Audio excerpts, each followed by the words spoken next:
Everyone, welcome back to my channel. কেমন আছো তোমরা সবাই? আশা করছি সবাই খুব ভালো আছো, আর আমিও খুব ভালো আছি। আমি ডেলিভারির পর তোমাদের সামনাসামনি কথা বলছি। আর আগের ব্লগগুলো যেগুলো দেখছো সেগুলো তো সব আগে করা ছিল, এখন তোমাদের সঙ্গে শেয়ার করছি। এখন আমি অনেকটাই সুস্থ আছি, ভালো আছি।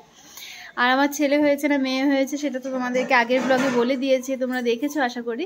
আজকে পুজোসোনার ফেস রিভিল করব, তোমাদেরকে তো বলেছিলাম যে পুজোসোনাকে দেখাবো তোমাদের। তো আজকে আমি তোমাদেরকে দেখাবো আমার মেয়ের মুখ তোমাদেরকে।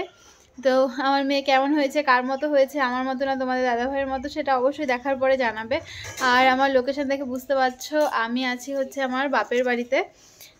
আমি এসছি এই 10-12 দিন হলো, মানে আমার 1 মাসের যে অসুচ বলে সেটা ওঠার পর আমি বাপের বাড়িতে এসছি।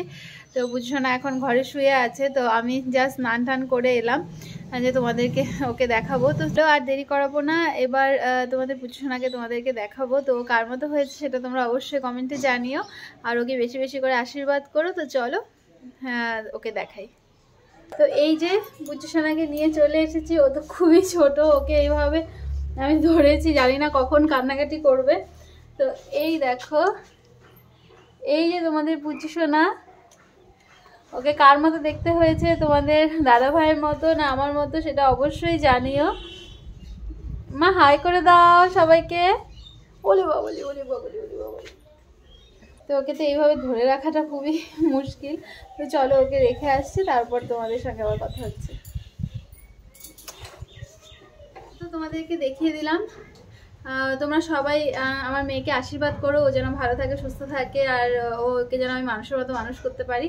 তো চলো, আর ব্লগটা আমি মানে ব্লগ বলা চলে না, তো এই ভিডিওটাকে আমি আজকে এখানেই শেষ করছি। তোমরা সবাই ভালো থেকো, সুস্থ থেকো, আবার নতুন ব্লগে তোমাদের সঙ্গে দেখা হবে। আর অনেক ভিডিও করা রয়েছে, সেগুলো পরপর তোমাদের সঙ্গে শেয়ার করবো। তো চলো, টাটা সবাইকে।